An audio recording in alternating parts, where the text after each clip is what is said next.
তো ফলে নির্বাচন অবৈধ বললে তাহলে ইউনূস সরকারই অবৈধ হয়ে যায়, তাহলে নির্বাচনকে অবৈধ বলার কোনো সুযোগ নেই। রেজাউল করিম রনি, আপনাকে দিয়ে শুরু করব। বিএনপি গণভোটে হ্যাঁ চেয়েছিল, এখন বাস্তবায়নের পদ্ধতি নিয়ে আপত্তি তুলছে। এদিকে জুলাই সনদ এবং গণভোটের যে এত বড় ইস্যু, রাজনৈতিক বিতর্কে যেই জায়গাটায় এসে এখন দাঁড়িয়েছে।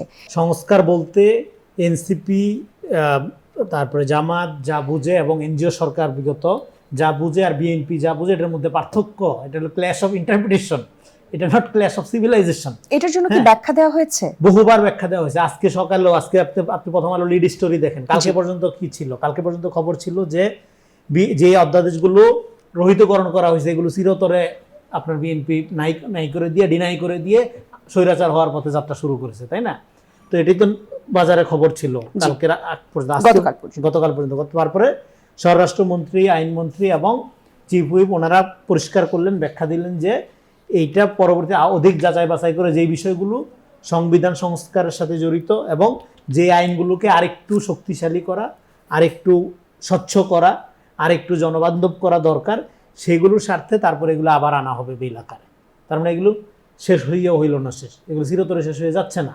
এবং যে বিলগুলো রহিতকরণ করা হয়েছে, এই বিলগুলোর বেশিরভাগই বিএনপি আগের থেকে নোট অফ ডিসেন্ট দেওয়া ছিল। এগুলো নতুন কোনো পজিশন না, নতুন করে বিএনপি জুলাই গাদ্দার হচ্ছে না, আগেরই গাদ্দার। হ্যাঁ, তো ফলে এই আগেই নোট অফ ডিসেন্ট দেওয়া জিনিসগুলোকে সে এখন রহিতকরণ করলো এবং রহিতকরণ প্রত্যেকটা কারণ স্পষ্টভাবে আলাদা আলাদা ব্যাখ্যা দেওয়া হয়েছে সরকারের তরফ থেকে একাধিকবার। তো বিরোধী দল মনে করছে যে অধ্যাদেশ এবং যে গণভোট হয়েছে এইটাই জুলাই সনদ। অধ্যাদেশটা, গণভোট তো বিএনপিও চাইছে, চাইছে না বিএনপি কোনটার জন্য?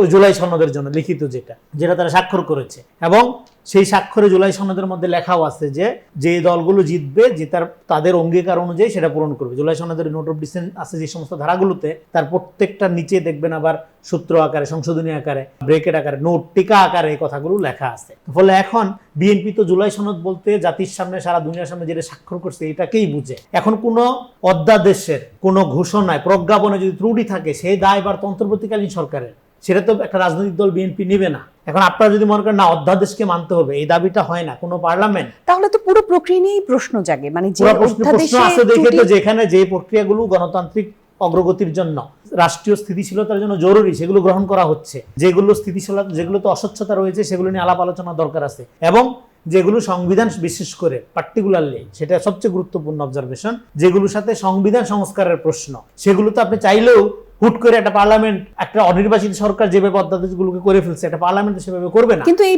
বিষয়টা তো বিএনপি আগে থেকে জানতো, পরিষ্কার ছিল। বিএনপি তো বারবার জানাচ্ছে, বিএনপি নোট অফ ডিসেন্ট থেকে কেন নোট অফ ডিসেন্ট দিচ্ছে, সেখান থেকে আজ পর্যন্ত রহিতকরণ করার লজিক তো একটাই, যে একটা গণতান্ত্রিক পার্লামেন্টারি ব্যবস্থাপনা কখনোই একটা অনির্বাচিত সরকারের অধ্যাদেশকে আপনার সুপ্রিম মনে করতে পারে না। করলে পার্লামেন্টের যে এখতিয়ার, জনগণের ভোটাধিকারের ভিত্তিতে যে পার্লামেন্ট সার্বভৌম হয়, সে তার যে লিগ্যাল স্ট্যাটাস কো এটা খর্ব হয়, এটা করতে পারে না। কিন্তু অন্তর্বর্তীকালীন সরকার তো একটা বিশেষ পরিস্থিতির মাধ্যমে এসেছিল, মানে সেই জায়গাটাতে তো অস্বীকার করবার সুযোগ নেই। নির্বাচনটা আসলে অন্তর্বর্তী সরকারের অধীনেই হয়েছে, যেমনটা আসলে এনসিপি বা বিরোধী দলের থেকে বলা হয়ে থাকে যে যদি এই অধ্যাদেশগুলো নিয়ে প্রশ্ন আসে, তাহলে তো নির্বাচন যে প্রতিষ্ঠা হলো সেটা নিয়ে এটা যুক্তি। নির্বাচন নিয়ে প্রশ্ন আসবে না, কারণ হলো অন্তর্বর্তীকালীন সরকার কি শুধু গণ অভ্যুত্থানের মধ্য দিয়ে প্রতিষ্ঠিত হয়েছে?